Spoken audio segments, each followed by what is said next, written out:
pozdravljeni in dobrodošli na današnji novinarski konferenci, ki jo organizira Strokovno združenje lekarnarjev Slovenije. Namen današnje novinarske konference je, da predstavimo stališča glede novega predloga zakona o lekarniški dejavnosti, ki se trenutno nahaja v parlamentarni obravnavi. Z nami so predstavniki združenja, gospod Matija Centrih, predsednik združenja, in njegova kolega, prav tako člana združenja in magistra farmacije, gospod Dušan Hrobat in gospod Miha Vivoda. Pa bi kar predala besedo najprej gospodu Matiji Centrihu. Izvolite. Hvala. Lep pozdrav vsem skupaj na letošnji drugi novinarski konferenci, ki smo jo pripravili v Strokovnem združenju lekarnarjev Slovenije.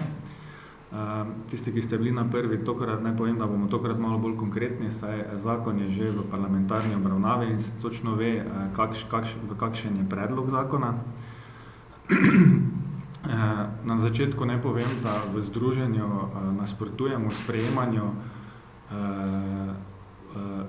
zakona, ki je v bistvu podrejen zakonu o zdravstveni dejavnosti in zakonu o zdravstvenem varstvu in zdravstvenem zavarovanju. Se pravi, področna zakonodaja se sprejema pred krovnima zakonoma, za katera tudi vemo, da sta v obravnavi in da se bosta spreminjala, in se sprašujemo, ali bodo nekateri členi, ki ne bodo usklajeni z tema zakonoma, ali se bodo potem naknadno spreminjali. Menimo, da bi bilo bistveno bolj primerno, da se z našim zakonom počaka, da se najprej krovna zakonodaja reši. Mi smo zdaj celo leto že sodelovali pri pripravi predloga zakona.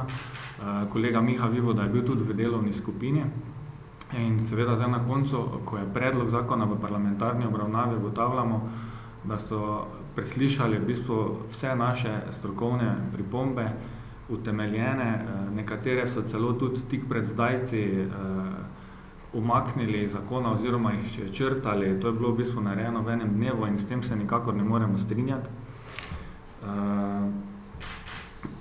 Takšnemu načinu ignorantsko najprej pač nekateri zadeve nam pokimajo, potem jih pa umaknemo, se enostavno ne strinjamo. Zdaj pa nekaj ključnih zadev izpostavil v tem novem predlogu, ki se nam zdijo popolnoma neustrezne. Prva je ta in bo zadevala v bistvu vse državljane in državljanke Slovenije, je neustrezno opredeljena javna lekarniška služba. Kaj to pomeni? To pomeni, da je država zelo široko definirala obseg javne službe, kar pa v praksi pomenilo lahko, da se bo država potihoma umikala iz plačevanja zdravstvenih storitev. Če je v bistvu naš zakon kot neka testno polje in če bo to predvideno tudi v krovnih zakonih, potem lahko predvidevamo, da bojo storitve vedno vse bolj dostopne tistim, ki si jih bojo lahko plačali. Mogoče z enim primerom ponazorim. Če država določi, da je javna služba tudi to, kar državljani plačajo iz svojega žepa, in da je to enakovredno temu, kar država iz obveznega zdravstvenega zavarovanja pokrije, potem se delež obveznega zdravstvenega zavarovanja lahko zmanjša, pa še hkrati se vedno lahko reče, da javna služba ni ostala nič zmanjšana, ne. In to opažamo, da je trend zadnjih nekaj let, kjer se je v bistvu v naši dejavnosti država že umaknila iz financiranja za dobrih 10% v zadnjih 3 letih, se opravičujem. In se bojimo, da se bo ta trend še strmo nadaljeval in se nam ne zdi skrajno neprimerno, glede na to, da trdimo, da smo socialna država. Druga zadeva, ki nas moti, je nepravično podeljevanje koncesij. Se pravi, občine so hkrati lastnice javnih zavodov in hkrati podeljujejo koncesije za izvajanje lekarniške dejavnosti. Se pravi, da tu je neko nasprotje interesov, konflikt. Naše mnenje je, da bi na tem morala bdeti država. Država bi morala določiti lekarniško mrežo, ki bi morala biti takšna, da bi bila vzdržna povsod v Sloveniji, ne samo recimo v velikih mestih. Saj smo mnenja, da če so vsi državljani upravičeni do storitev, do zdravniških storitev, potem bi bilo primerno, da so upravičeni tudi do lekarniških storitev na vseh področjih, tudi tistih, ki so oddaljena iz velikih mest. Še ena zadeva se je tukaj pojavila, in sicer zakon ne prepoveduje plačevanje koncesnin, kar pa gre v bistvu za nek davek, torej dopušča temu, da si lahko vsak župan sam odloči, ali bo to koncesnino pobiral ali ne. In tukaj smo v bistvu potem nekateri, ki to koncesnino moramo plačevati, nekateri pa ne rabijo in smo diskriminirani. Menimo, da mora biti to urejeno v zakonu sistemsko, se pravi ali za vse ali pa za nobenega. Hkrati zakon ne opredeljuje nobenih finančnih okvirjev, na kakšen način se bo v bistvu lekarniška dejavnost dolgoročno financirala, kako se bodo določale cene storitev javne službe, kjer vemo, da je v drugih dejavnostih to v bistvu naredi država in ni prepuščeno prostemu trgu, in zakon nikjer ne opredeljuje, da se bodo določili standardi in normativi za delo v lekarnah oziroma v lekarniški dejavnosti. Hkrati nam zakon sicer omogoča, da se kot izvajalci preoblikujemo v druge statusno-pravne oblike, vendar nam to omogoča na takšen način, da je praktično nemogoče izvedljivo.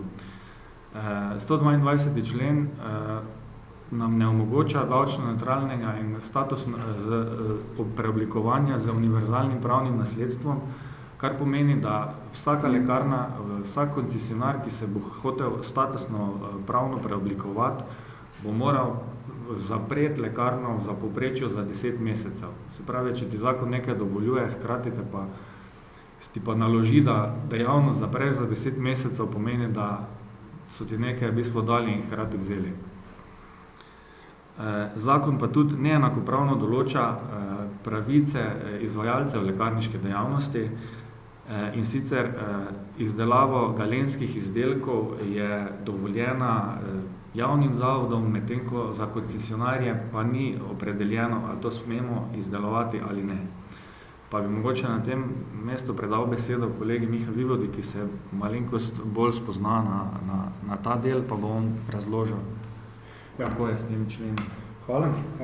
Torej jaz bi uvodno povedal, da se v Združenju zasebnih lekarn v Sloveniji potegujemo za to, da bi pač zakon določil in implementiral najvišje standarde kakovosti, kar se tiče izdelave galenskih zdravil oziroma izdelave zdravil v lekarnah.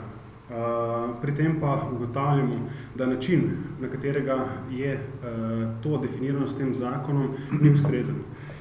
Predvsem predlog zakona o lekarniške dejavnosti določa pogoje za izdelavo zdravil, ki bi morali biti dejansko definirani s podzakonskimi akti. Torej, galenska zdravila predstavljajo izredno heterogeno skupino zdravil in zato za njih ne morejo veljati splošni pogoji, ampak morajo biti pogoji definirani ob upoštevanju posamezne narave in načina uporabe zdravil. Tako dejansko definirajo pogoje za njihovo izdelavo tudi evropske smernice in direktive. Torej, potem takem bi danes lahko povprečna lekarna torej ne bi smela več izdelovati recimo galenskih zdravil z najnižjo stopnjo tveganja, torej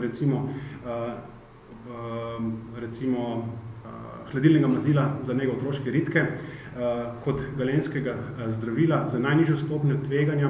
Po drugi strani bi lahko ista lekarna po istem zakonu izdelovalo 1 kilo hladilnega mazila za izdajo zdravila na recept, kot magistralno zdravilo na recept, kar je dejansko čisto neutemeljeno in neustrezno, kaže to je pač na neustrezno definiranje pogojev, ki se smatrajo za galensko izdelavo zdravil in magistralno. Torej, naš predlog je, da se zakonom definirajo krovni krovna področja kontrole kakovosti in pogojev za izdelavo galenskih zdravil v lekarnah, natančni pogoji, ki bodo sledili sodobnim trendom in predvsem specifikam z področja vezane na oceno tveganja in lastnosti posameznih galenskih zdravil pa mora biti definitivno definirana s podzakonskimi akti, saj samo tako lahko zagotavljamo pač najvišjo stopnjo kakovosti teh izdelkov tudi v bodoče. Torej, sami vemo, da zadnji zakon je v veljavi že 20 let in torej danes je nesmiselno zabetonirati, torej določiti neke pogoje, ki bo veljali še za tako teoretično tako dolgem obdobju. Pogoji po drugi strani za izdelavo galenskih zdravil so nekoherentno napisani, nejasno oziroma v nekaterih delih celo zelo nenatančno. Primer tega so recimo, da med pogoji za izdelavo galenskih zdravil najdemo galenske laboratorije. Galenski laboratorij je dejansko samo organizacijska enota, za katero se lahko posamezen izvajalec lekarniške dejavnosti poljubno odloči. Po drugi strani galenski laboratorij sam po sebi ne pomeni nobenega izpolnjevanja pogojev za široko paleto izdelkov galenskih zdravil, zato je torej povsem neutemeljeno, da se na tak način definirajo pogoji za izdelavo. Torej, pogoj za izdelavo posameznih galenskih zdravil mora biti natančno definirani in vezani na samo vrsto izdelkov, kateri se bodo izdelovali, njihov namen, ne pa na organizacijske, bom rekel, enote izvajalcev lekarniške dejavnosti, ker se s tem dejansko samo uvaja anomalije v zakon.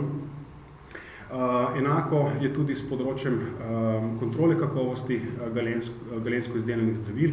Torej, mi se zavzemamo za implementacijo najvišje stopnje kakovosti, vendar jasno ob upoštevanju zadnjih smernic in seveda tudi naravo izdelkov, torej, ki se podajo na podlagi ocene tveganja. Tega pa dejansko v zakonu, saj na področju pridobitve dovoljenja za kontrolo kakovosti galenskih zdravil ne upošteva. Z področja pridobitve torej dovoljenja za kontrolo galenskih zdravil se določa neke splošne pogoje, ki nikakor ne povzemajo torej smernic, ki veljajo za sodobno izdelavo zdravil v lekarni, ampak se jih definira splošno in s tem se dejansko ne upošteva niti naravo zdravil in različnih pogojev, ki bi se morali definirati tudi z področja kontrole kakovosti.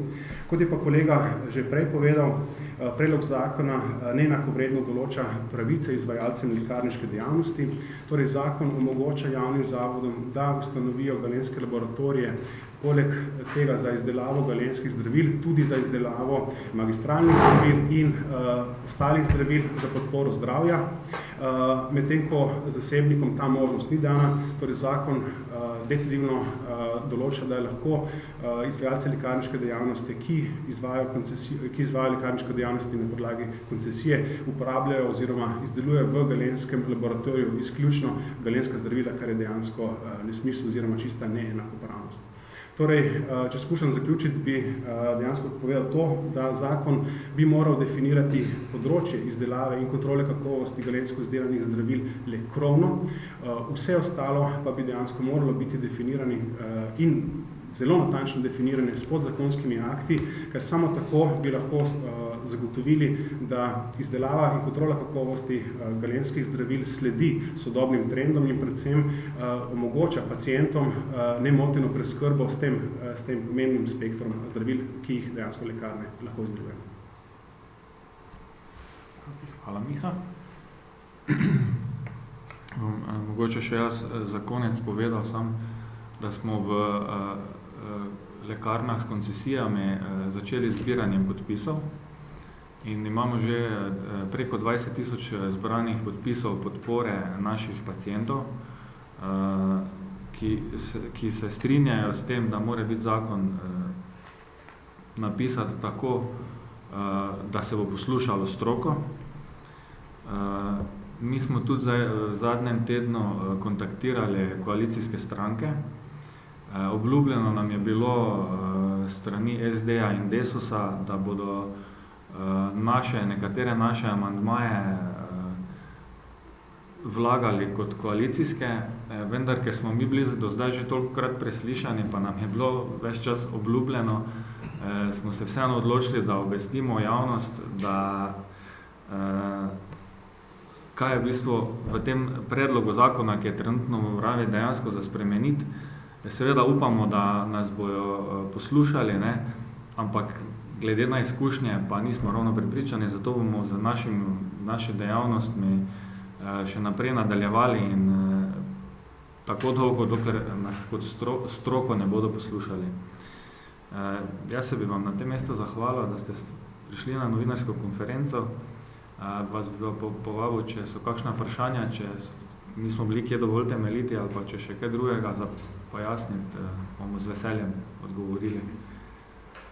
Mogoče se vprašati čisto na konc, kaj ste rekel, kako dolgo, mislim, da v toliko časa ustrajali, ker vidimo res te amandmaji grejo, pa niso izglasovani na take stvari. Kaj pa lahko še? Glejte, zdaj, če vam čisto tako povem, zakon, ali pa mogoče bo kolega... Ustavni spor, ali kaj? Ja, tako je. Ustavni spor. Ja, ustavni spor se druga zadeva nam preostane in tukaj se potem sprašujemo, kakšen smisel je, da se pač sprejme zdaj nek zakon, prednost krovna zakona sprejeta. Pač sprejme, ker bo šel naslednji dan na ustavno sodišče. Zato tudi opozarjamo na te napake ali pa nedoslednosti, ki so se priteple v ta zakon. In določeni členi tega predloga zakona o lekarniški dejavnosti pa zahtevajo nek ponoven premislek, neko ponovno vrednotenje, pač, da se napiše noter dejansko tiste stvari, ki so potrebne. Zato, ker vsaka dejavnost, tudi lekarniška dejavnost, potrebuje nek ekonomski okvir, v katerem deluje. In tega v tem zakonu pogrešamo, to se pravi, ni ekonomskega okvirja, tako za javne zavode, kot pa za njih mogoče še je, ker imajo zakon o javnih zavodih, za zasebne lekarnarje pa ni postavljeno nekega ekonomskega okvira, v katerem naj bi ta dejavnost delovala. Posebno se pač pritožujemo tudi zaradi tega, ker bi želeli, da koncesije dejansko ne podeljuje več občine, ampak podeljuje Ministrstvo za zdravje. Je že kolega povedal, kje so te pač stvari, zaradi katerih bi to zahtevali. Recimo, če povem primer Ljubljane, od leta 2000 v Ljubljani ni bila več podeljena nobena koncesija. To se pravi 16 let. V 16 letih je javni zavod odprl 14 lekarniških enot. Podeljena ni bila pa niti ena nova koncesija. In mislim, da če govorimo o neki enakopravnosti tako zasebnega sektorja kot javnega sektorja, se tukaj lepo vidi, da pač ta rešitev, ki jo tudi ta zakon prinaša, ni v redu. In pač apeliramo na to, da bi se te zadeve pač spremenile. Poseben problem je to, da nam zdaj zakon v bistvu dovoljuje, da nismo več tretirani kot SP, mi smo kot zasebni zdravstveni delavci registrirani pri Ministrstvu za zdravje, da se lahko tudi pač reformiramo oziroma da gremo po ZGD, preoblikujemo v DOO in tako dalje. In da nam tukaj ne omogočajo nekega davčno neutralnega prehoda, kakor je kolega rekel, praktično boš mogel za 10 mesecev zaprti lekarno, da boš pač prišel iz ene oblike v drugo obliko in mislimo, da če je nekaj dovoljeno, ne morejo potem v prehodnih določbah napisati noter take določbe, da to dejansko vsaj v glavnem mestu ni mogoče izvesti. Ker jaz moram prvo vrniti koncesijo občini, potem bo pa občina ali bo razpisala ali ne bo razpisala, da dobim pač novo koncesijo, ki jo potem dam na DO in začnem delati. In mislimo, da je to neustrezno in tukaj se nekako zgledujemo po zakonu o odvetništvu, ki dovoljuje pač to davčno neutralno preobrazbo iz ene oblike v drugo obliko.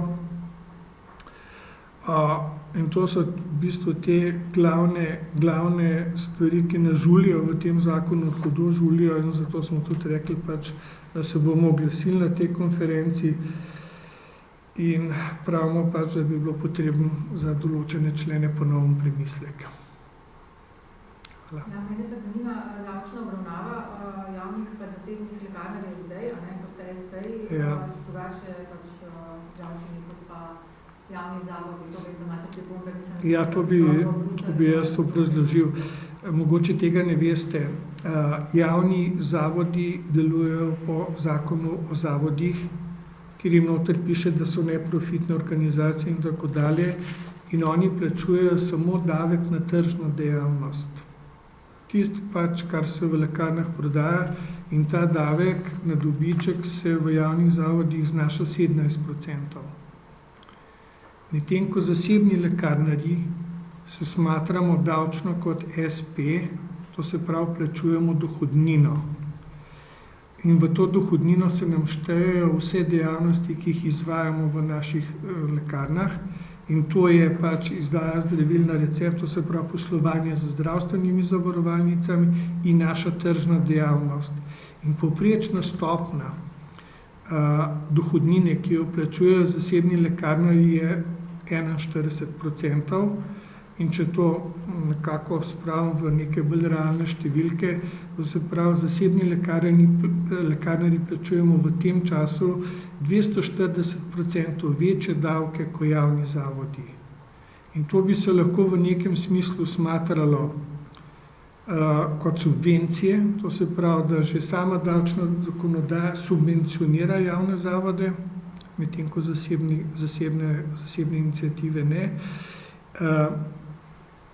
To se pravi, po drugi strani pa lahko rečemo tudi to, da velika večina lekarn, ki jih imajo javni zavodi, gostuje v objektih, ki so v lasti občin in ne plačujejo nobenih najemnin in tako dalje.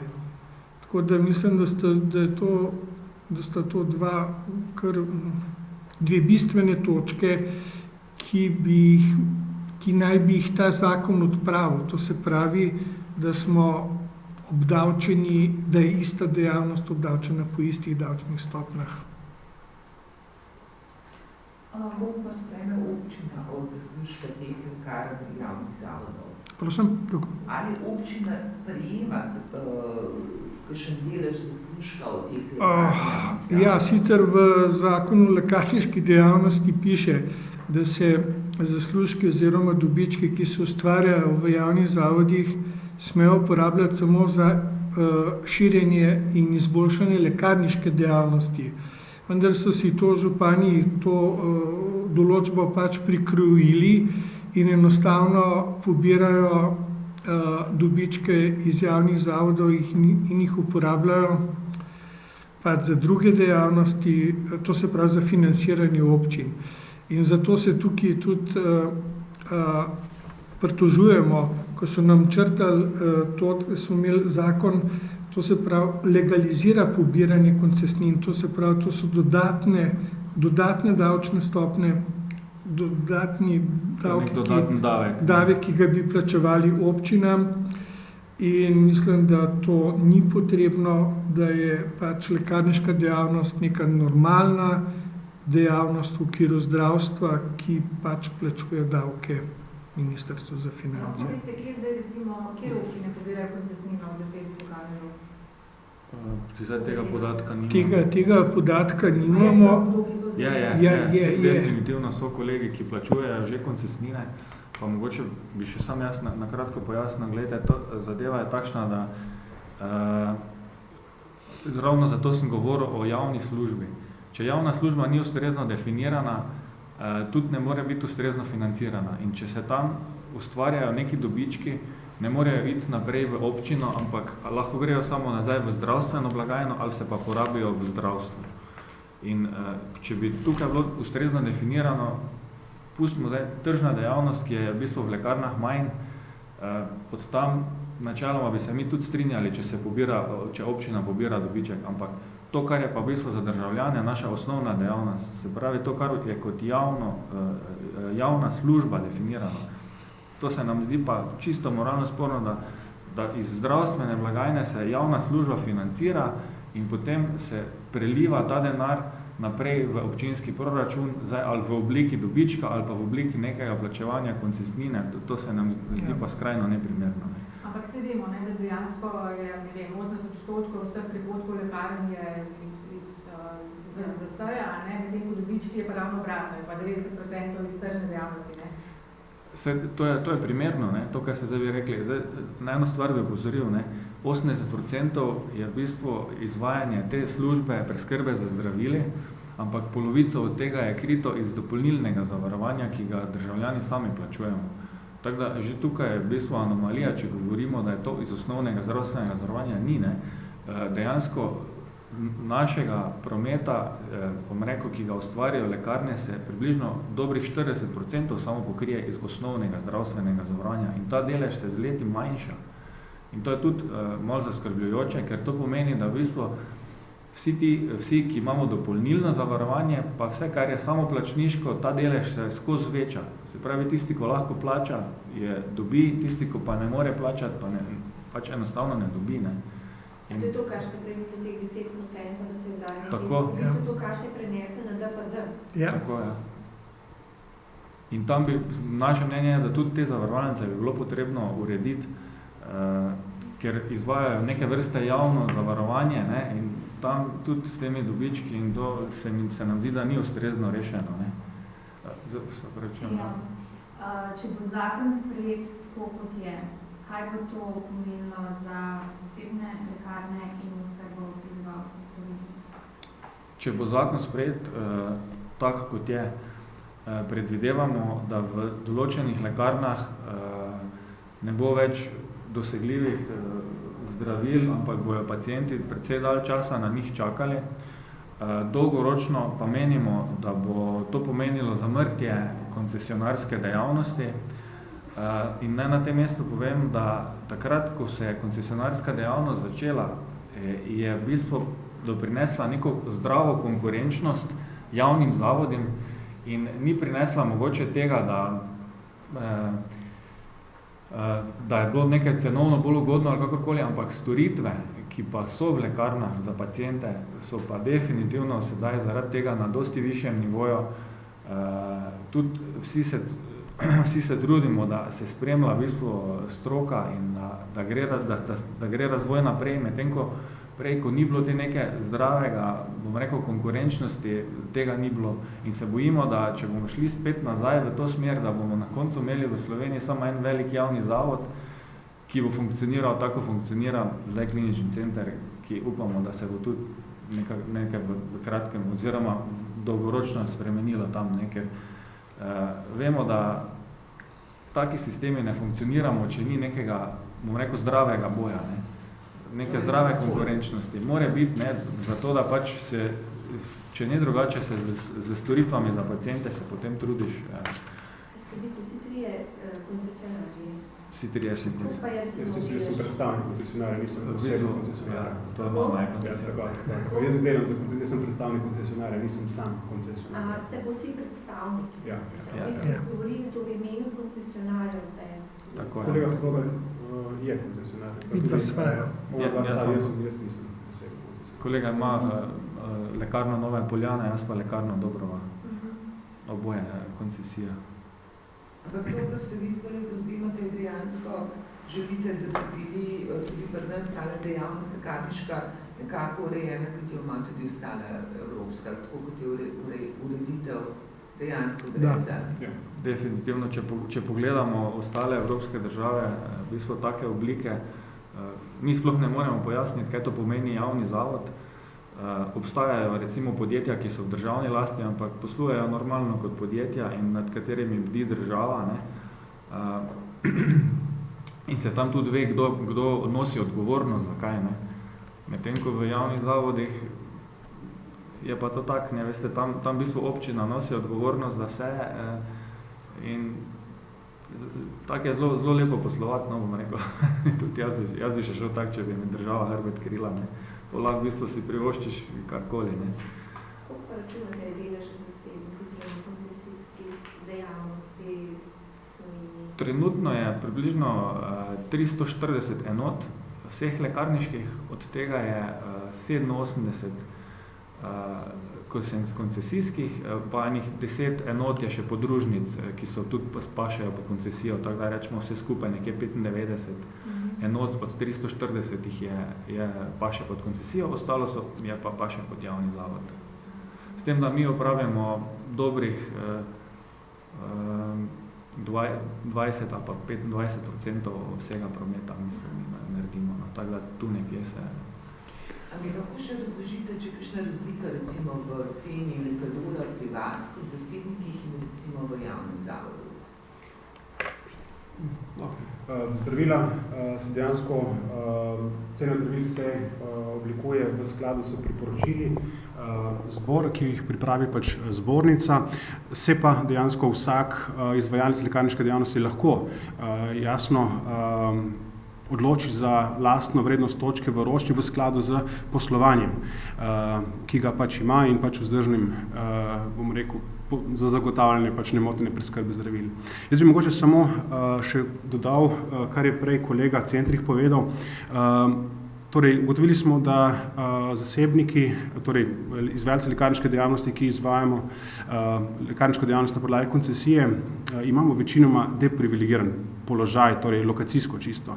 Javni zavodi zasedajo večinoma preferirane lokacije, zdravstvene domove, domove starejših občanov in podobno. Kar pomeni, da moramo se zavedati, da s to slabo tretjino, ki jih koncesionarji pokrivamo zelo pomemben del Slovenije. Torej, tisti del, kjer mogoče pacienti nimajo takega dostopa do zdravstvene oskrbe in bi mogoče za leto morali dejansko potovati marsikam. Torej, s tem, ko bi se omejevalo oziroma pač zapiralo koncesirane lekarne, bi pač tudi s tem se poslabšala zelo oskrba prebivalstva na manj preferiranih območjih, ne. Po drugi strani pa, kot je kolega povedal, predstavljamo zdravo konkurenco, ki je nastrojena k višanju kakovosti storitev. To je, mislim, da tudi lepo razvidno, da po zadnjih podatkih ugotavljamo, da z uveljavitvijo elektronskega recepta je pretok pacientov olajšan.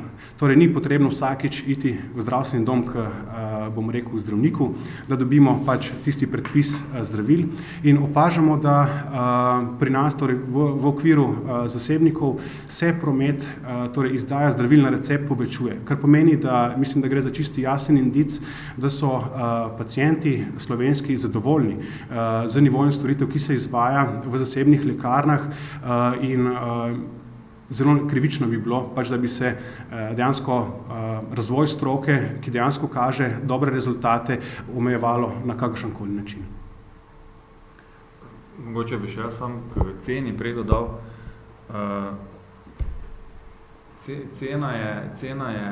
Cena zdravil, ki so v prosti prodaji, ne sme biti regulirana. To je Agencija za varstvo konkurence prepovedala. Zato v bistvu lekarniška zbornica samo izda priporočilo, ekonomsko izračuna, kje bi naj ta cena nekje bila. Bi pa še to povedal, da takrat, ko je v bistvu so ta zdravila bila deregulirana, se pravi cena teh zdravil tudi napram proizvajalcu, ne, je bila deregulirana, ne samo naša storitev, so cene se v bistvu precej povišale. No. Cena aspirina je šla za 80% gor, takrat, ko je država prej te cene regulirala, ne, država nekje, takrat, ko je to bilo umaknjeno, je v bistvu seveda trg ni naredil svojega, no, čisto tako v pravici povedal, ampak so cene višje zdaj. No. Izključno za te, ker niso bile regulirane. Kaj pa v primerjavi s drugimi državami, s cenimi, na primer? Rečemo, če ostanemo prav s temi. Zdaj, če primerjamo, največji del cene teh zdravil tako določa v bistvu proizvajalec. Ne. Naša storitev je vedno enaka, ne. Ni tu razlike. Ne. In to je pa na žalost to, da proizvajalec vedno pogleda, kako bogata država je, v kateri posluje in na podlagi tega potem določi ceno. Ne. In seveda, če bi pa država imela več tukaj, bi regulirala, bi pa verjetno lahko izpogajala boljšo ceno v bistvu za svoje državljane. Ne. To je sem pisa na tržni, ne? Tržni del, ja. Kar se pa tiče zdravil na recept, pa tako država se pogaja, mislim, da cene so primerne take, kot so. Recimo, če samo Avstrijo pogledamo, čisto blizu, tam je za vsako škatlico potrebno, mislim, 5 € doplačati, ne. Ampak čisto iz tega, ker da se prepreči v bistvu zloraba dvigovanja zdravil, ne. da pacient tudi nekaj sodeluje, ne? Hkrati pa mu damo to odgovornost, da potem tudi, če nekaj malega plača, da potem tudi jemlje ta zdravila. Ampak cene so, če vam lahko kažem, neprimerno više, no? Zdravil vseh v Avstriji. Jaz imam cenik, vse cenike imam in sigurno so više cene. To govorite zdaj na recept ali brez recepta? Na recept. Ko ste omenili, da so na Hrvaškem cenejše, tudi ni res. Dostikrat se gleda samo določene izdelke, ampak Hrvati hodijo dejansko ravno zaradi tega, ker v Sloveniji po številna zdravila, predvsem tista dražja, zato ker se pač, kot je kolega pomenil, tukaj imamo vročitveni sistem, torej farmacevt dobi za svojo storitev plačanih tistih €40, mislim, da ne vem, koliko trenutno znaša. Od 80 centov do €40, različno variabilno. Tako, ne glede na pač ceno zdravila, kar pomeni, da če je zdravilo, nabavna cena zdravila €1, je v primerjavi za neko, ne vem, marža, ki bi lahko bila v tujini, to drago, ker je pač nekaterih pač tudi napačno tolmači, kot da je to, ne vem, 100% marža. Po drugi strani se to zelo hitro obrne. Čim dosežemo nekih €10, pač se ta stvar tehnica zelo, bom rekel, prevaga v, bom rekel, območje, da številni državljani, predvsem ostalih držav bivše Jugoslavije, hodijo k nam, bom rekel, kupovati zdravila, ker so pri nas neprimerno cenejša. Ja, tukaj predvsem govorimo o zdravilih, ki so dražja in jasno, s tem tudi slabše dosegljiva. Ne? Govora dejansko o nekih zdravilih, ki prihajajo do ranga €5 in za vidika preskrbe prebivalstva zdravili ni problematično oziroma tudi ne fair izpostavljati. Ko imamo pa zdravila, ki ključno vplivajo na dolgoročno zdravje pacientov in ta zdravila postavljajo pač že lahko na samo škatlo zdravila tudi €20 do €30 in več, je pa dejansko tukaj zelo velika razlika, ki se pa v javnosti dostikrat ne predstavi, ne doseže. Kako pa sicer mislite, da je poslovanje zasebnikov? Vemo, ne, te dobičke pobirajo iz javnih zavodov občine, ne? Kako pa je s koncesionarji, kako pa te poslovanje? Pa zakaj, če lahko samo dodam, zakaj v bistvu SP-ji lekarniški ne objavljate bilance javno, kot vsi ostali SP-ji? Ker je to v zakonu, prvo, da to odgovorim, pač v nekem zakonu je napisano, da mi ne objavljamo svojih bilanc in AJPES jih ne objavlja, se mi jih oddajamo AJPES-u, to ne, da jih ne bi. Moram pa povedati, da te naše bilance niso grozno dobičkonosne. Jaz sem lahko iz lastnega primera povem, da kadarkoli se z banko pogajam za kakšne limite ali kaj takega, ko jim dam bilanco, na koncu rečejo, veš, kako pa vi sploh preživite tole. Tako, mislim, si ne zmišljujem, to se mi vsako leto ponovno dogaja, ker se pač limiti obnavljajo eno leto in tisto, že pravi, EDBITA je 2,7%, kar je za neke bančnike oziroma neko ekonomijo pravijo, to je pa zelo nizko. Mi sploh nismo v bistvu registrirani po zakonu o gospodarskih družbah, ampak smo v bistvu samo vodeni kot koncesionarji na Ministrstvu za zdravje, ne, v registru koncesionarjev. In sicer poslujemo kot SP, ampak statusno pravno gledano nismo SP. In zaradi tega tudi naših bilanc ne objavijo potem. Ne. To je ena zadeva. Druga zadeva je pa, da v bistvu kot koncesionarji si ne moremo izplačati plače. Ampak ta dobiček, ki ostane na koncu, je naša letna plača. Se pravi, jaz ne prejemam plače, kolega ne prejema plače, ampak v bistvu to, kar mu ostane na koncu, je njegova plača. In na to plačamo 41% davek od dohodnine. Tako, tisto, kar na koncu leta ostane, plačamo davek 41% in to je tako, kot pač vsi normalni državi. In menimo, da bi sami ekonomski okviri poslovanja lekarn morali to vzdržno omogočati. Ne. Zdaj, preoblikovati za del prakse pa ne morete, ker bi potem izgubili koncesijo. Točno to. Zdaj ravno imamo dve kolegice, ena je iz Sevnice, ena v Novem mestu. Ta v Novem mestu je bila v bistvu preoblikovana, je DOO odprla še predno so sprejeli zakon, da je to prepovedano in je zdaj dolgo časa imela kot DOO, sedaj so jo pa pač ravno pred sprejemanjem tega zakona naložili, da se more preoblikovati v zasebnega koncesionarja, ne, in sploh ne ve, na kak način bo zdaj to izvedla, ne. Drug primer pa je, iz Sevnice je pa, kolegica je pa v bistvu zaprosila za mnenje in je, ne vem, Ministrstvo za finance, Gospodarska zbornica, vsi so se strinjali, da se ona lahko preoblikuje v DOO, na kar je potem ZZS rekel, da to ni primerno in so jo nehali plačevati in se je morala zdaj spet nazaj preoblikovati v zasebnega zdravstvenega delavca. Tako da ni mogoče, da smo DOO. Trenutno. Kaj pa je sploh razlika, recimo to bo ponovno, jaz res ne razumem to. Mislim, zakaj bi se preoblikoval? Ali se boš moral? Zaradi davčne stopnje. Kakšna je pa razlika? 240% razlika je pri davkih. Javni zavodi imajo 17, ste prej rekli, na tržno dejavnost. Na tržno dejavnost. Mi imamo pa 41% na vso dejavnost.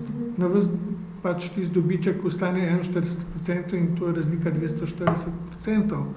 To pa mislim, da je kar impozantna številka. Če bi pa DOO, bi pa tudi imeli dobiček 17%. Ja, 17%. Tako je, midva bi si pa lahko plačo izplačevala. Na koncu verjetno na ta dobiček prav dosti davka ne bi plačali, ker v bistvu, če bi si mi plačo izplačevali, ne, normalno, potem na koncu itak, ampak v DOO je to vse omogočeno, ne. V DOO si lahko normalno določiš neko plačo in si izplačuješ, ne.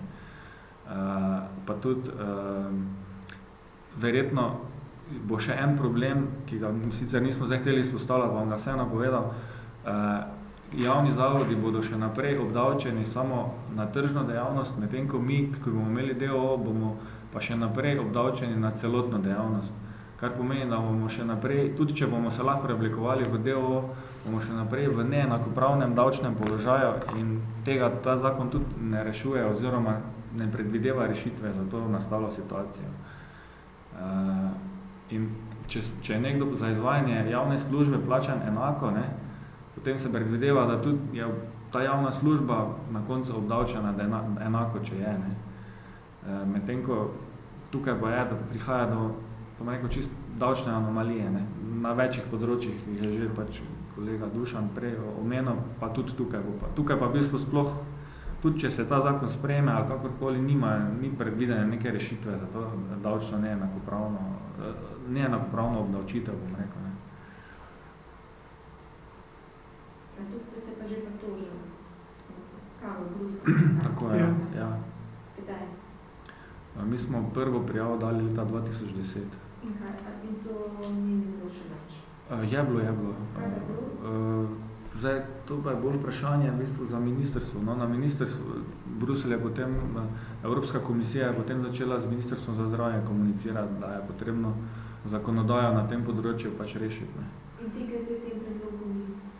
Ne. Mi tega ne vidimo. V tem trenutnem mogoče, če je tak super, da bodo neke amandmaje sprejeli, ki bodo te zadeve rešili, bomo zelo veseli, bomo mogoče v četrtek, ko je odbor za zdravstvo zadevo rešili, pa bomo pozdravili nov zakon v primerni obliki. Sam glede na, bom rekel, 6 let ukvarjanja, pa zdaj zadnjo leto res aktivnega ukvarjanja, se bojimo, da bomo spet prezrti. No. Kakšne so pa sankcije za Slovenijo, če strani Evropske komisije ne izpolni te zahteve? Mislim, da sledi infringement, ne. Tisto pa pol veste, kakve kazni. Ja. Denarne kazni, mislim, da niso male. Zdaj, ta postopek ni javn, no, tako da jaz ga zdaj prav dosti komentirati ne morem. Koliko smo mi odgovora dobili, je trenutno v postopku, ne. Republika Slovenija se je zavezala pred letom pa pol z dokumentom, da bo zakonodajo na področju zdravstva pa lekarništva uredila, in takrat so pač v Bruslju dali odlok, bom rekel, tega, da je gnjavijo. No.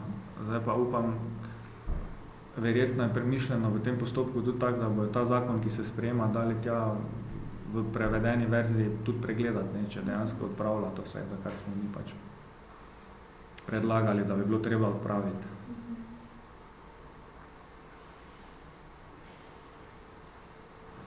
Še kakšno vprašanje morda? Z opozicijo pa niste komunicirali. Tudi. Bom rekel tako, no, še čakamo odgovore.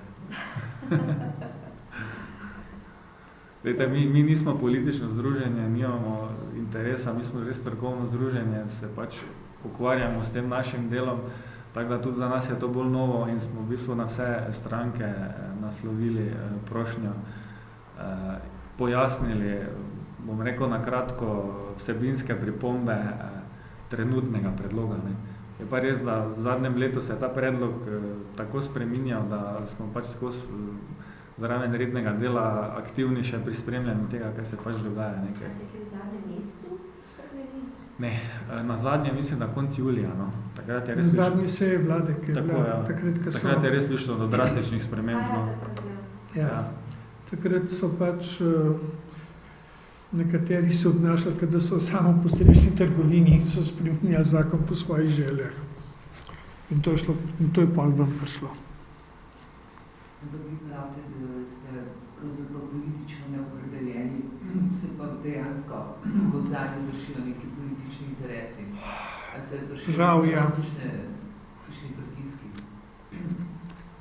Ja, videli smo, zaenkrat, če ne, no, bomo pa videli, kaj se bo zgodilo.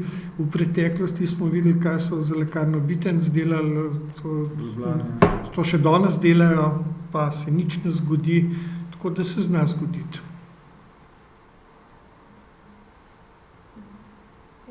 Jaz na tej točki zaključila današnjo novinarsko konferenco. Najlepša hvala za udeležbo. Danes vam pošljemo tudi malce kasneje še kratke povzete. Če pa bo še kakršnokoli vprašanje, pa smo vam nekaj. Hvala lepa. Hvala.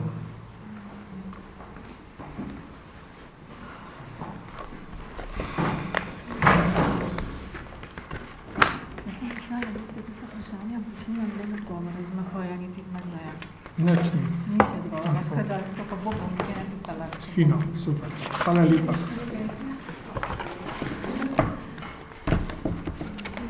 Boste pa gotovo tam na odboru, ne? Ja, bomo, pa za njih mogoče še je, ker imajo zakon o javnih zavodih, za zasebne lekarnarje pa ni postavljeno nekega ekonomskega okvira, v katerem naj bi ta dejavnost delovala.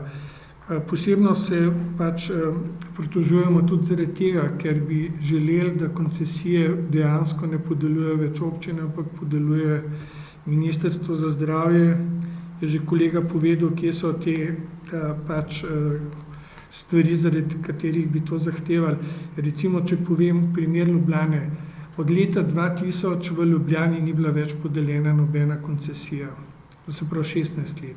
V 16 letih je javni zavod odprl 14 lekarniških enot. Podeljena ni bila pa niti ena nova koncesija. In mislim, da če govorimo o neki enakopravnosti tako zasebnega sektorja kot javnega sektorja, se tukaj lepo vidi, da pač ta rešitev, ki jo tudi ta zakon prinaša, ni v redu.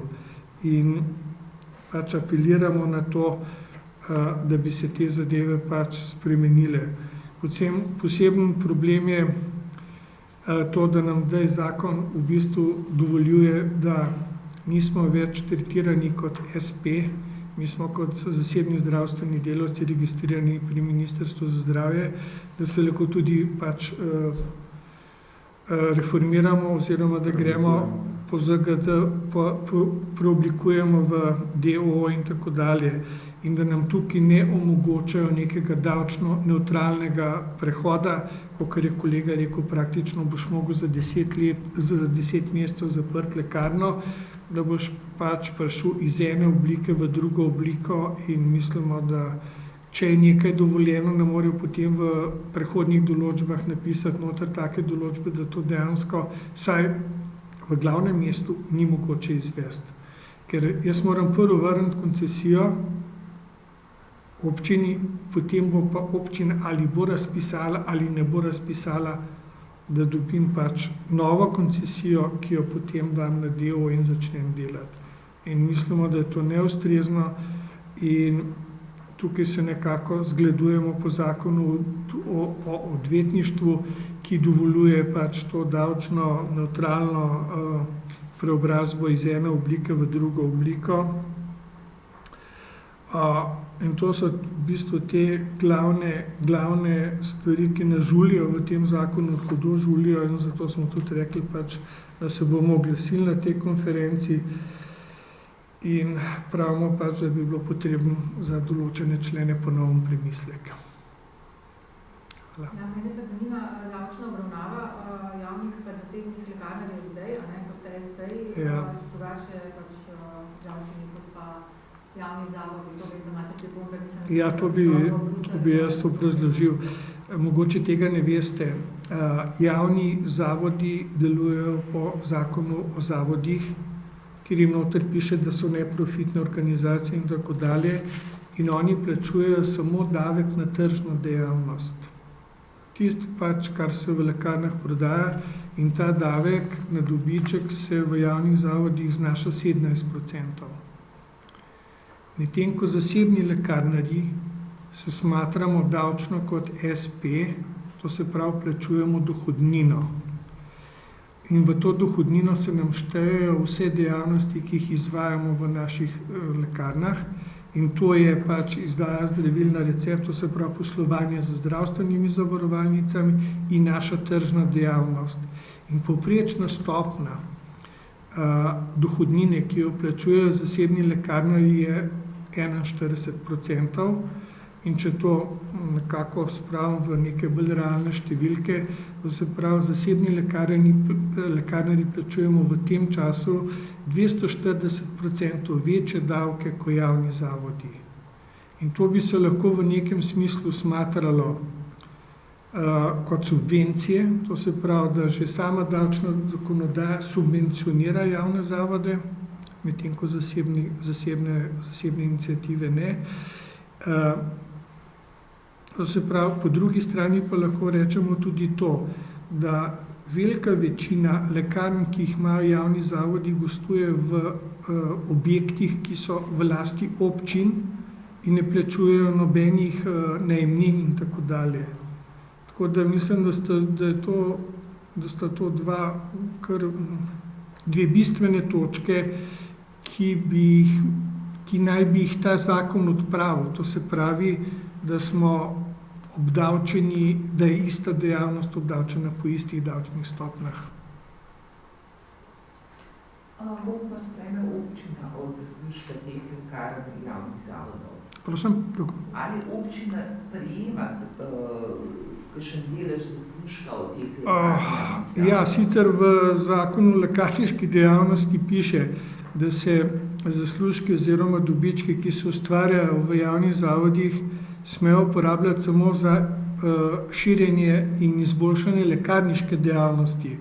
Vendar so si to župani to določbo pač prikrojili in enostavno pobirajo dobičke iz javnih zavodov in jih uporabljajo pač za druge dejavnosti, to se pravi za financiranje občin. In zato se tukaj tudi pritožujemo, ko so nam črtali to, da smo imeli zakon, to se pravi legalizira pobiranje koncesnin, to se pravi, to so dodatne davčne stopnje, dodatni davek, ki ga bi plačevali občinam, in mislim, da to ni potrebno, da je pač lekarniška dejavnost neka normalna dejavnost v okviru zdravstva, ki pač plačuje davke Ministrstvo za finance. No, veste, kje zdaj recimo, kje občine pobirajo koncesnino v 10 lekarnarjev? Zdaj tega podatka nimamo. Tega podatka nimamo.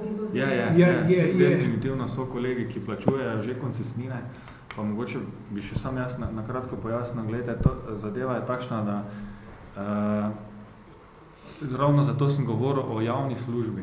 Če javna služba ni ustrezno definirana, tudi ne more biti ustrezno financirana. In če se tam ustvarjajo neki dobički, ne morejo iti naprej v občino, ampak lahko grejo samo nazaj v zdravstveno blagajno ali se pa porabijo v zdravstvu. In če bi tukaj bilo ustrezno definirano, pustimo zdaj tržna dejavnost, ki je v bistvu v lekarnah manj, od tam načeloma bi se mi tudi strinjali, če občina pobira dobiček, ampak to, kar je pa v bistvu za državljane naša osnovna dejavnost, se pravi to, kar je kot javna služba definirano, to se nam zdi pa čisto moralno sporno, da iz zdravstvene blagajne se javna služba financira in potem se preliva ta denar naprej v občinski proračun, zdaj ali v obliki dobička ali pa v obliki nekega plačevanja koncesnine, to se nam zdi pa skrajno neprimerno. Ne. Ampak se vemo, ne, da dejansko je 80% vseh prihodkov lekarn je iz ZZS-ja, medtem ko dobički je pa ravno obratno, je pa 90% iz tržne dejavnosti. Ne. To je primerno, ne, to, kar ste zdaj vi rekli. Zdaj, na eno stvar bi opozoril, 80% je v bistvu izvajanje te službe preskrbe za zdravili, ampak polovico od tega je krito iz dopolnilnega zavarovanja, ki ga državljani sami plačujemo. Tako da že tukaj je v bistvu anomalija, če govorimo, da je to iz osnovnega zdravstvenega zavarovanja, ni. Ne. Dejansko našega prometa, ki ga ustvarjajo lekarne, se približno dobrih 40% samo pokrije iz osnovnega zdravstvenega zavarovanja in ta delež se z leti manjša.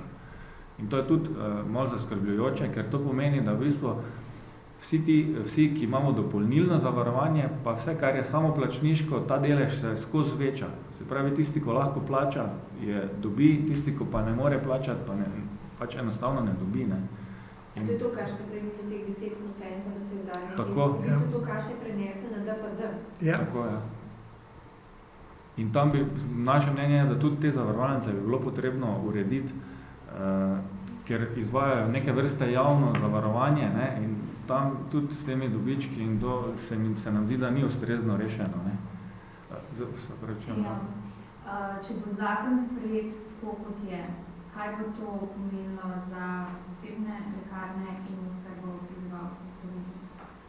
Če bo zakon sprejet tako, kot je, predvidevamo, da v določenih lekarnah ne bo več dosegljivih zdravil, ampak bojo pacienti precej dalj časa na njih čakali. Dolgoročno pa menimo, da bo to pomenilo zamrtje koncesionarske dejavnosti. In naj na tem mestu povem, da takrat, ko se je koncesionarska dejavnost začela, je v bistvu doprinesla neko zdravo konkurenčnost javnim zavodim in ni prinesla mogoče tega, da je bilo nekaj cenovno bolj ugodno ali kakorkoli, ampak storitve, ki pa so v lekarnah za paciente, so pa definitivno sedaj zaradi tega na dosti višjem nivoju. Tudi vsi se trudimo, da se spremlja v bistvu stroka in da gre razvoj naprej, medtem ko prej, ko ni bilo te neke zdravega, konkurenčnosti, tega ni bilo. In se bojimo, da če bomo šli spet nazaj v to smer, da bomo na koncu imeli v Sloveniji samo en velik javni zavod, ki bo funkcioniral tako funkcionira zdaj klinični center, ki upamo, da se bo tudi nekaj v kratkem oziroma dolgoročno spremenilo tam. Ker vemo, da taki sistemi ne funkcioniramo, če ni nekega, zdravega boja. Neke zdrave konkurenčnosti. More biti, zato da pač se, če ne drugače, se z storitvami za paciente se potem trudiš. Ste v bistvu vsi trije koncesionarji? Vsi trije si koncesionarji. Jaz sem predstavnik koncesionarja, nisem posebno koncesionarja. To je mama je koncesionarja. Jaz sem predstavnik koncesionarja, nisem sam koncesionarja. Ste pa vsi predstavniki? Ja. Vi ste govorili to v imenu koncesionarja zdaj? Tako je. Kolega Hrovat je koncesionar. Vidva svaja. Jaz nisem posebno koncesionar. Kolega ima lekarno Nove Poljane, jaz pa lekarno Dobrova. Oboje koncesija. Ampak to, da se vi zdaj zauzimate, dejansko želite, da bi bili tudi pri nas stala dejavnost lekarniška nekako urejena, kot jo ima tudi ostala evropska, tako kot je ureditev dejansko gre za. Definitivno, če pogledamo ostale evropske države, v bistvu take oblike, mi sploh ne moremo pojasniti, kaj to pomeni javni zavod. Obstajajo recimo podjetja, ki so v državni lasti, ampak poslujejo normalno kot podjetja in nad katerimi bdi država. In se tam tudi ve, kdo nosi odgovornost, zakaj. Medtem ko v javnih zavodih je pa to tak, veste, tam v bistvu občina nosi odgovornost za vse In tako je zelo lepo poslovati, no, bom rekel. Tudi jaz bi še šel tak, če bi mi država hrbet krila, ne. Lahko v bistvu si privoščiš karkoli, ne. Koliko pa računate delež zasebnih oziroma koncesijskih dejavnosti v Sloveniji? Trenutno je približno 340 enot vseh lekarniških, od tega je 87 koncesijskih, pa enih 10 enot je še podružnic, ki so tudi pašejo pod koncesijo, tako da rečemo vse skupaj nekje 95 enot od 340 je paše pod koncesijo, ostalo je pa paše pod javni zavod. S tem, da mi opravimo dobrih 20 ali pa 25% vsega prometa, mislim, naredimo. No, tako da tu nekje se... A mi lahko še razložite, če kakšna razlika recimo v ceni lekadola pri vas kot zasebnikih in recimo v javnem zavodu? Zdravila se dejansko, cena zdravil se oblikuje v skladu s priporočili.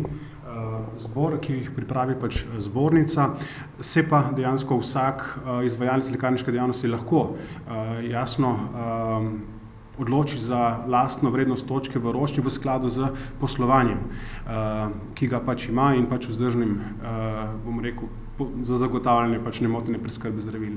Jaz bi mogoče samo še dodal, kar je prej kolega Centrih povedal. Torej, ugotovili smo, da zasebniki, torej izvajalci lekarniške dejavnosti, ki izvajamo lekarniško dejavnost na podlagi koncesije, imamo večinoma deprivilegiran položaj, torej lokacijsko čisto.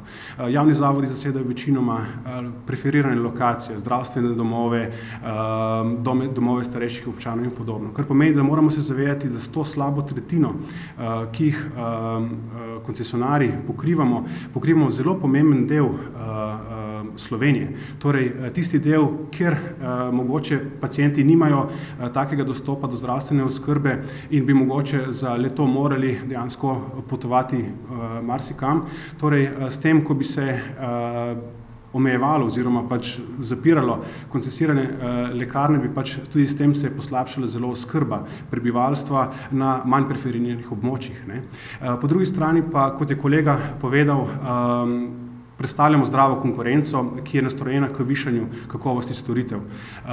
To je, mislim, da tudi lepo razvidno, da po zadnjih podatkih ugotavljamo, da z uveljavitvijo elektronskega recepta je pretok pacientov olajšan.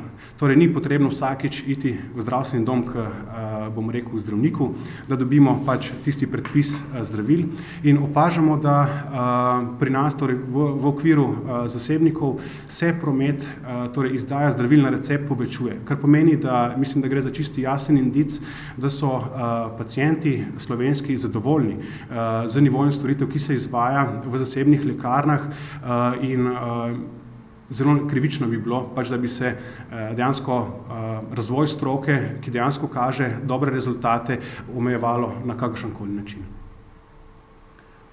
Mogoče bi še jaz sam k ceni prej dodal.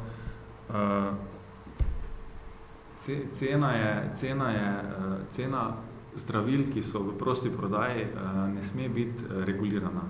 To je Agencija za varstvo konkurence prepovedala. Zato v bistvu lekarniška zbornica samo izda priporočilo, ekonomsko izračuna, kje bi naj ta cena nekje bila. Bi pa še to povedal, da takrat, ko je v bistvu so ta zdravila bila deregulirana, se pravi cena teh zdravil tudi napram proizvajalcu, ne, je bila deregulirana ne samo naša storitev, so cene se v bistvu precej povišale. No. Cena aspirina je šla za 80% gor, takrat, ko je država je prej te cene regulirala, ne, država nekje, takrat, ko je to bilo umaknjeno, je v bistvu seveda trg ni naredil svojega, no, čisto tako v pravici povedal, ampak so cene višje zdaj, no. Izključno za te, ker niso bili regulirane. Kaj pa v primerjavi s drugimi državami, sosednjimi, na primer? Rečo, če ostanemo v Zdaj, če primerjamo, največji del cene teh zdravil tak ali tak določa v bistvu proizvajalec, ne. Naša storitev je vedno enaka, ne. Ni tu razlike, ne. In To je pa nažalost to, da proizvajalec vedno pogleda, kako bogata država je, v kateri posluje in na podlagi tega potem določi ceno. Ne? In če bi pa država imela več tukaj, bi regulirala, bi pa verjetno lahko izpogajala boljšo ceno v bistvu za svoje državljane. Ne? Tržni del, ja. Kar se pa tiče zdravil na recept, pa tako ali tako država se izvaja, mislim, da cene so primerne take, kot so. Recimo, če samo Avstrijo pogledamo, čisto blizu, tam je za vsako škatlico potrebno, mislim, 5 evrov doplačati, ne? Ampak čisto iz tega, ker da se prepreči v bistvu zloraba dvigovanja zdravil, ne? Da pacient tudi nekaj sodeluje, ne? Hkrati pa mu damo to odgovornost, da potem tudi, če nekaj malega plača, da potem tudi jemlje ta zdravila. Ampak cene so, če vam lahko kažem, neprimerno više zdravil vseh v Avstriji. Jaz imam cenik, vse cenike imam in sigurno so više cene. To govorite zdaj na recept ali bez recepta? Na recept. Ko ste omenili, da so na Hrvaškem cenejše, tudi ni res. Dostikrat se gleda samo določene izdelke, ampak Hrvati hodijo dejansko ravno zaradi tega, ker v Sloveniji po številno zdravila, predvsem tista dražja, zato ker se pač, kot je kolega pomenil, tukaj imamo vročitveni sistem, torej farmacevt dobi za svojo storitev plačanih tistih euro 40, mislim, da ne vem, koliko trenutno znaša. Od 80 centov do euro 40, različno variabilno. Tako, ne glede na pač ceno zdravila, kar pomeni, da če je zdravilo, nabavna cena zdravila 1 evro, je v primerjavi za neko, ne vem, marža, ki bi lahko bila v tujini, to drago, ker je pač nekaterih pač tudi napačno tolmačijo, kot da je to, ne vem, 100% marža. Po drugi strani se to zelo hitro obrne. Čim dosežemo nekih 10 evrov, pač se ta tehnica zelo, bom rekel, prevaga v, bom rekel, območje, da številni državljani, predvsem ostalih držav bivše Jugoslavije, hodijo k nam, bom rekel, kupovati zdravila, ker so pri nas neprimerno cenejša. Ja, tukaj predvsem govorimo o zdravilih, ki so dražja in jasno, s tem tudi slabše dosegljiva. Ne? Govora dejansko o nekih zdravilih, ki prihajajo do ranga 5 evrov in za vidika preskrbe prebivalstva zdravili ni problematično oziroma tudi ne fair izpostavljati. Ko imamo pa zdravila, ki ključno vplivajo na dolgoročno zdravje pacientov in ta zdravila postavljajo pač že lahko na samo škatlo zdravila tudi 20 do 30 evrov in več, je pa dejansko tukaj zelo velika razlika, ki se pa v javnosti dostikrat ne predstavi, ne doseže. Kako pa sicer mislite, da je poslovanje zasebnikov? Vemo, te dobičke pobirajo iz javnih zavodov občine, ne? Kako pa je s koncesionarji, kako pa te poslovanje? Pa zakaj, če lahko sam dodam, zakaj v bistvu SP-ji lekarniški ne objavljate bilance javno, kot vsi ostali SP-ji? Ker je to v zakonu, prvo, da to odgovorim, pač v nekem zakonu je napisano, da mi ne objavljamo svojih bilanc in AJPES jih ne objavlja, se mi jih oddajamo AJPES, se to ne, da jih ne bi. Moram pa povedati, da te naše bilance niso grozno dobičkonosne. Jaz sem lahko iz lastnega primera povem, da kadarkoli se z banko pogajam za kakšne limite ali kaj takega, ko jim dam bilanco, na koncu rečejo, veš, kako pa vi sploh preživite tole. Tako, mislim, si ne zmišljujem, to se mi vsako leto ponovno dogaja, ker se pač limiti obnavljajo eno leto in tisto, že pravi, EDBITA je 2,7%, kar je za neke bančnike oziroma neko ekonomijo pravijo, to je pa zelo nizko. Mi sploh nismo v bistvu registrirani po zakonu o gospodarskih družbah, ampak smo v bistvu samo vodeni kot koncesionarji na Ministrstvu za zdravje, ne, v registru koncesionarjev. In sicer poslujemo kot SP, ampak statusno pravno gledano nismo SP. In zaradi tega tudi naših bilanc ne objavijo potem. Ne. To je ena zadeva.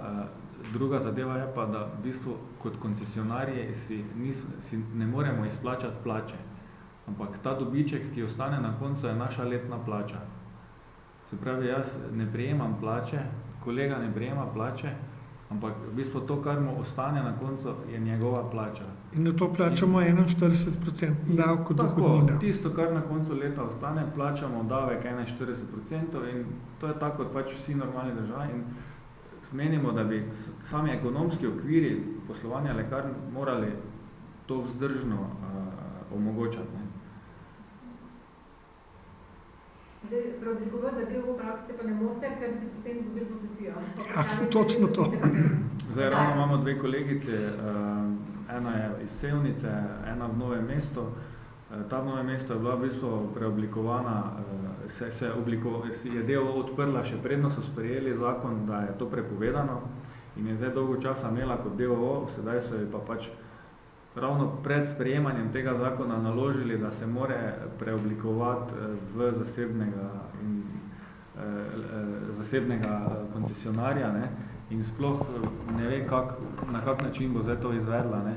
Drug primer pa je iz Sevnice, kolegica je pa v bistvu zaprosila za mnenje in je, ne vem, Ministrstvo za finance, Gospodarska zbornica, vsi so se strinjali, da se ona lahko preoblikuje v DOO, na kar je potem ZZS rekel, da to ni primerno in so ji nehali plačevati in se je morala zdaj spet nazaj preoblikovati v zasebnega zdravstvenega delavca. Tako da ni mogoče, da smo DOO. Kaj pa je sploh razlika, recimo to bo ponovno, jaz res ne razumem to. Mislim, zakaj bi se preoblikoval? Ali se boš moral? Zaradi davčne stopnje. Kakšna je ta razlika? 240% razlika je pri davkih. Javni zavodi imajo 17, ste prej rekli, na tržno dejavnost. Na tržno dejavnost. Mi imamo pa 41% na vso dejavnost. Na vas pač tisti dobiček ostane 41% in to je razlika 240%. To pa mislim, da je kar impozantna številka. Če bili pa DOO, pa tudi imeli dobiček 17%. Ja, 17%. Tako je, midva bi si pa lahko plačo izplačevala. Na koncu verjetno na ta dobiček prav dosti davka ne bi plačali, ker v bistvu, če bi si mi plačo izplačevali, ne, normalno, potem na koncu itak, ampak v DOO je to vse omogočeno. Ne. V DOO si lahko normalno določiš neko plačo in si izplačuješ. Ne. Pa tudi verjetno bo še en problem, ki ga sicer nismo zdaj hteli izpostavljati, vam ga vseeno povedal. Javni zavodi bodo še naprej obdavčeni samo na tržno dejavnost, medtem ko mi, ko bomo imeli DOO, bomo pa še naprej obdavčeni na celotno dejavnost. Kar pomeni, da bomo še naprej, tudi če bomo se lahko preoblikovali v DOO, bomo še naprej v neenakopravnem davčnem položaju in ta zakon tudi ne rešuje oziroma ne predvideva rešitve za to nastalo situacijo. In če je nekdo za izvajanje javne službe plačan enako, ne, potem se predvideva, da tudi je ta javna služba na koncu obdavčena enako, če je. Ne.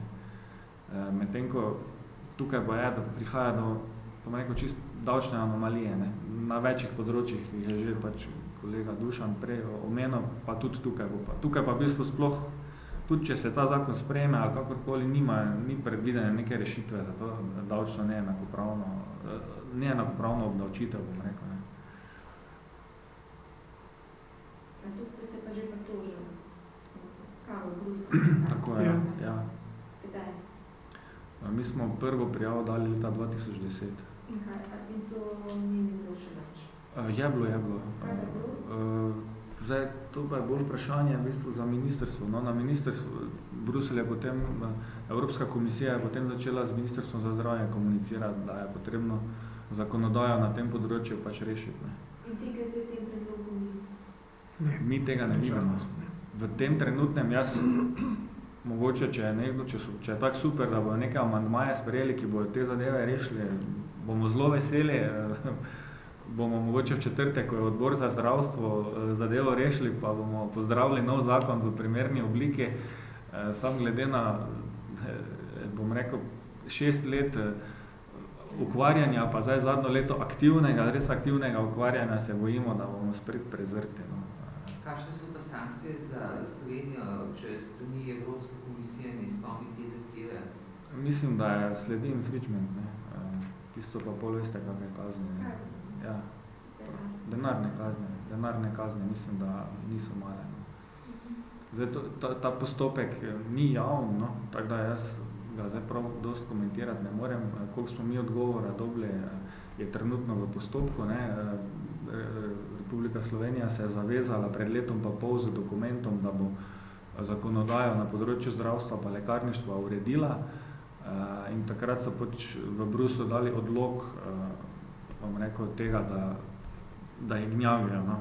Zdaj pa upam, verjetno je premišljeno v tem postopku tudi tako, da bo ta zakon, ki se sprejema, dali tja v prevedeni verziji tudi pregledati, ne, če dejansko odpravlja to vse, za kar smo mi pač predlagali, da bi bilo treba odpraviti.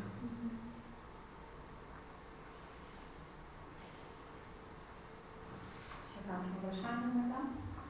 Z opozicijo pa niste komunicirali. Tudi. Kaj pa Bom rekel tako, no, še čakamo odgovore. Glejte, mi nismo politično združenje, nimamo interesa, mi smo res strokovno združenje, se pač ukvarjamo s tem našim delom, tako da tudi za nas je to bolj novo in smo v bistvu na vse stranke naslovili prošnjo, pojasnili, bom rekel na kratko, vsebinske pripombe trenutnega predloga. Ne. Je pa res, da v zadnjem letu se je ta predlog tako spreminjal, da smo pač skozi zraven rednega dela aktivni še pri spremljanju tega, kaj se pač dogaja. Kaj se je v zadnjem mesecu spremeni? Ne, na zadnje mislim, da konc julija. No. Takrat je res Na zadnji seji vlade, ki je bila takrat je res prišlo do drastičnih sprememb. No. Ja. Takrat so pač nekateri se obnašali, da so samo v postrežni trgovini in so spreminjali zakon po svojih željah. In to je pol ven prišlo. Ampak vi pravite, da ste pravzaprav politično neopredeljeni, se pa dejansko v zadnjem vršijo neki politični interesi. A se vršijo kakšni pritiski? Ja, videli smo, zaenkrat, če ne, no, bomo pa videli, kaj se bo zgodilo. V preteklosti smo videli, kaj so za lekarno Bitenc delali, to še danes delajo, pa se nič ne zgodi, tako da se zna zgoditi.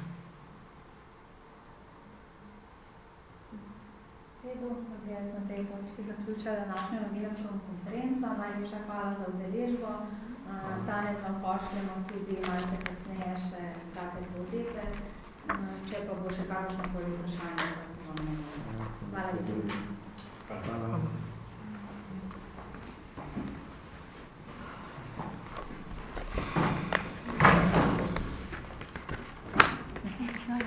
Vprašanja, pošli nam brez odgovora, iz Mahoja, niti iz Mazleja. Nič ni. Ni še odgovora, kada to pa bo bom nekaj napisala. Fino, super. Hvala lepa.